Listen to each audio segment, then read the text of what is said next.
Saniya Rivers got on live, and you better believe the next time that the Indiana Fever faced the Connecticut Sun, like, I just want to see, has this really even been covered on YouTube? ESPN posted it 7 hours ago. ESPN posted it. ESPN took clips of it live and posted it in full on their one, which is crazy. Sophie Cunningham was just called out by Saniya Rivers. As if it were a front row seat at the Petty Olympics, you can predict who's standing directly beside her. Marina Mabrey, yes. It's more than simply drama. It's high-end courtside mayhem. You could dunk through the tension. Sophie did what? What made Senna pick that particular moment? And is Marina insinuating covertly, or is she just feeling? Press play, because this WM. So evil. Well, damned if I do, damned if I don't. Damn. Marina Mabrey, damned if I do. Did she just say damned if I do, damned if I don't? She just knocked someone on their ass for no reason from behind. She freaking Marcus Morrised them. Well, no, sorry, Nikola Jokic on Marcus Morrised her. If I do, damned if I don't. Hit that one up. Like, it's just basketball, man. Y'all love that shit in the NBA though. It'd be cool when the dudes do it. People were calling for Jokic got a suspension for doing what Marina Mabrey did to Marcus Morris. You should take a side-ed course in common sense and return to basketball 101 if you truly view the footage and believe JCS Sheldon was attempting to make that jumper. It wasn't a play in basketball. The torpedo was aiming straight at Sophie Cunningham's soul, shoulder first.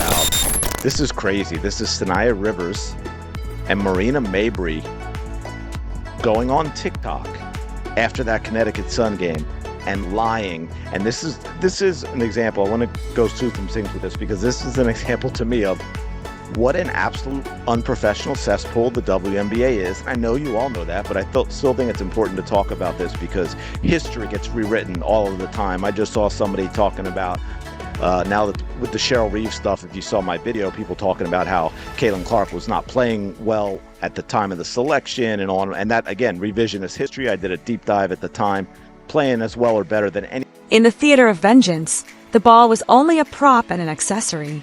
It was about as relevant as a hurricane serviette. Sheldon was aiming for 2 ribs rather than 2 points. And what's really funny is how people are out here defending it as if it were a game. What game is it a part of? No one requested the WWE crossover episode.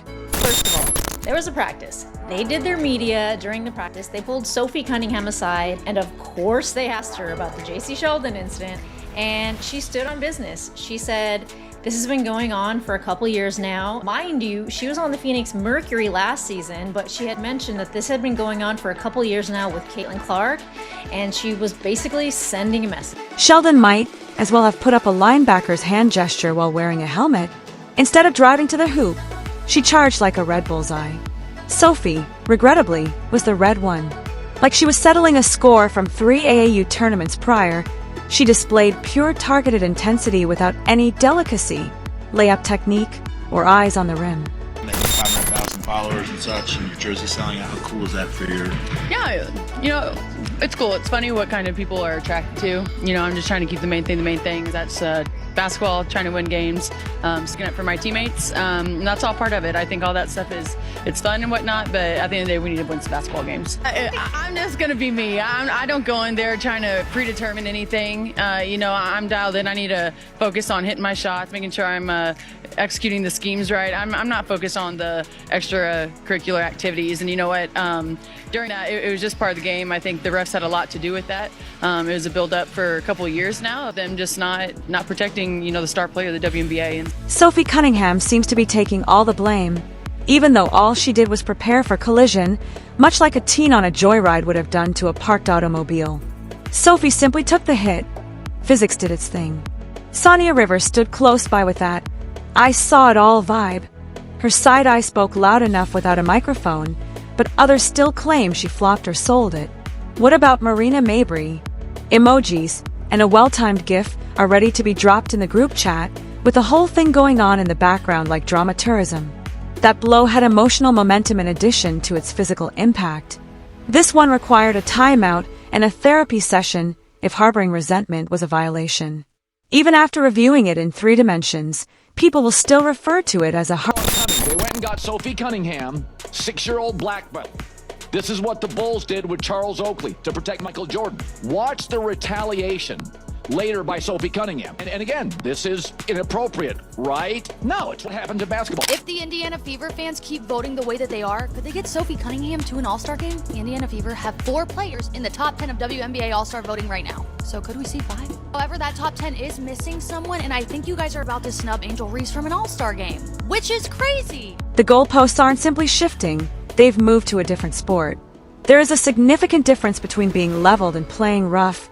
Even though Sophie Cunningham is known for her scrappy style of play, which includes some elbows and stare-downs, this appeared to be more of a hit than a normal tussle beneath the basket, and the escape somehow included a free throw. Nevertheless, the internet assumed Sophie was to blame, which is similar to attributing the collision to a parked automobile. With an enthusiasm that speaks louder than words, Kenia Rivers enters the frame. Just the facts, no drama, no shouting. The final point was made by her face alone. We all saw that. Don't pretend that we didn't. We noticed, and I think a lot of people noticed, is when Caitlin would get bullied, nobody would do nothing. That's right. Nobody would do nothing. It was like, hey, they didn't know, like, whoa, I can't believe this is happening. I can't believe people are doing this. And Caitlin Clark, teammates, weren't jumping in there. They bring in Sophie Cunningham. I had no idea. Sophie Cunningham was a black belt at the age of 6. Yeah. There are times when facts, feelings, and a little well-deserved outrage are enough to support a point. Kenia Rivers maintains her composure, but Marina Mabrey is the queen of silent mayhem. She doesn't utter a word, but her face tells the story like the voiceover of a real crime documentary. She's quiet, impartial, and obviously gathering receipts in her head. Sophie Cunningham, in the meantime, is picking herself up as if she had dropped something priceless because that impact was deliberate and done with the elegance of a wrecking ball wearing ballet slippers. Nevertheless, people are behaving as though Tuesday's game was just another difficult one. The indignation began. What is Kenia saying? Since someone had to. She brought marshmallows, but she didn't light the match. Part truth, part shade, all facts. Her cool, scathing delivery was just what the situation called for. In there, and I'm thinking to myself, is anybody on this team going to stand up for Caitlin Clark? JC Sheldon grabbing Caitlin Clark all game, clawing at her. It's like, tonight was a brawl, folks. Tonight was a brawl, and I'm sitting there, I'm like, is anybody on this team going to stand up for... And Sophie Cunningham. Marina Mabrey, whose neutrality is legendary, remained unfazed. Marina's look said, I saw it all, but I'm not commenting, as JCS Sheldon tossed that shoulder.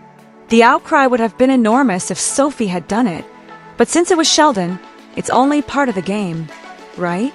It was camouflaged beef, not hustling. Currently, fans rewrite the rules in real time.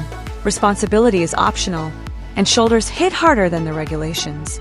Fortunately, Rivers and Marina were forthright. Marina wasn't merely observing, rather, she stood next to Rivers, composed and attentive to the drama that was playing out. That set off the entire night. So as you guys can see here, JC Sheldon is guarding Caitlin Clark. She swipes her in the eyeball. Caitlin Clark nudges her off because JC stays in her face.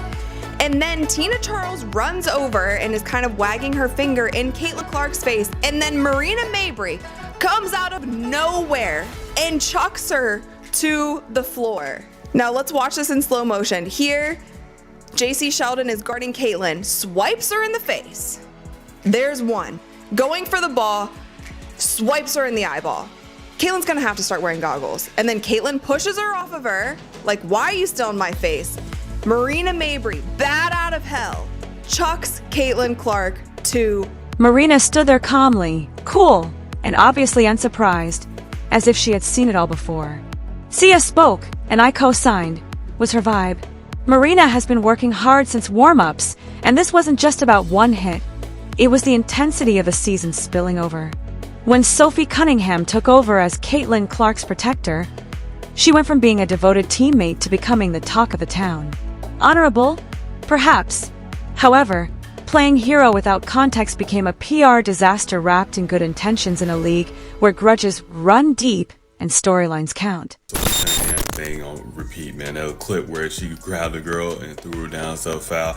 It's a hard basketball foul, probably over the top. Of course it is, but why would it not be given the circumstances? But once she did the clinch, man, MMA fans, UFC, grappling, Muay Thai, like we all know, once you seen that clinch, it was like, okay, she just ain't no regular fucking person. She knows something. She got some skills, and I guess she has like a black belt in Taekwondo or some shit like that, which is wild. And apparently she was the kicker on a high school football team. I mean, I've been going to the fucking lore of what is Sophie Cunningham. I'm like, god damn. This is what they mean when they talking about they like snow bunnies. Like this. What about Marina? For Caitlin Clark, she clocked it as soon as Sophie put on her verbal cape. The rest of the team is treated like non-player characters in Caitlin's highlight reel, while the internet responds to every sneeze as though it were a national event. Like she had discovered a new favorite influencer. Sophie raised her flag in Camp Caitlin, and Marina took notice. With no love from ESPN, Marina is out here fighting double teaming and catching elbows as Caitlin makes the news. Therefore, Marina opted out of the Cunningham Sympathy Club when Sophie leapt into the Caitlin cinematic universe as a self-proclaimed defender. Marina remained mute when Sia dropped the microphone and Sheldon threw that shoulder, not because she was shocked but more because she had already come to terms with the drama. The epitome of strategic apathy. Nah, enough's enough, bruh. Enough is enough, bruh. What is going on? WNBA, y'all need to get this under control. This is ridiculous. Marina Mabrey, you just put yourself in the Dejanay Carrington box. You dirty slime ball player, you come and blindside Caitlin Clark. Marina Mabrey assaulted and tried to fight Caitlin Clark today. This is ridiculous. WNBA, Kathy Engelberg, do something. Do y'all want to go back to 55 to 60% of the people not watching shit again? I normally don't cuss in my blogs, but forget. Sophie, in Marina's opinion, had already taken sides, leaving the other members of the Fever squad in the dark. Why does it matter if Sophie gets hit now, since she wasn't present when Indiana made the entire team a target? Marina has had enough of phony indignation. She believed that Sophie was spreading a biased narrative that overlooked the humiliations that Aaliyah Boston, Nalissa Smith, and other players endure at every game, rather than merely standing up for Caitlin. It's DEFCON 1 when Caitlin is bumped, but the referees remain mute when her teammates are struck. Because Marina isn't here to pretend. She didn't blink when Sia called out the double standard. All right, enough is enough. You know, at some point, the line gets crossed too often where something needs to be done and things need to be corrected. And that is certainly the case with the way things around Caitlin Clark are officiated. This is a constant problem now. You know, it is something that since the beginning, I've kind of like backed off on because physical play is a part of sports. You know, going after a superstar and trying to rough them up a little bit to get in their head is a part of sports. But when it crosses the line, the referees need to do that. For Marina, it was justice rather than embarrassment. Sophie chose to support Caitlin, and now she must deal with the fallout. Marina is not shocked nor empathetic because you can't expect to escape the consequences when you disparage your own squad. Sia talked, Sheldon struck, and Marina maintained her composure despite knowing Sophie had betrayed the squad. To WNBA Fight Night, or as some people are saying, WNBA Raw. What a game that was. We had it all. We had basketball, we had fighting, we had blonde on blonde crime. Oh, such an epic. Oh, goodness. But at the end of the day, it resulted in an Indiana Fever W. 88-71, taking care of business. Since she is aware of the truth, she is sick of seeing the same plot unfold in which Caitlin's every sneeze is given a 5-minute highlight reel while the rest of the Fever squad is treated like nameless extras. More significantly, she ceased acting as though she doesn't. Sophie is able to pose. She has political tendencies. When the rest of the league has receipts, she can ride for Caitlin as if it were a side gig, but that doesn't give her immunity. Sia Rivers simply expressed what everyone else was considering. Marina simply didn't dispute it. No sympathy, no recoil, no phony gasps. Yeah, Sophie had it, Marina Mabrey said quietly as she stood steadfast in the storm, allowing the noise to swirl around her.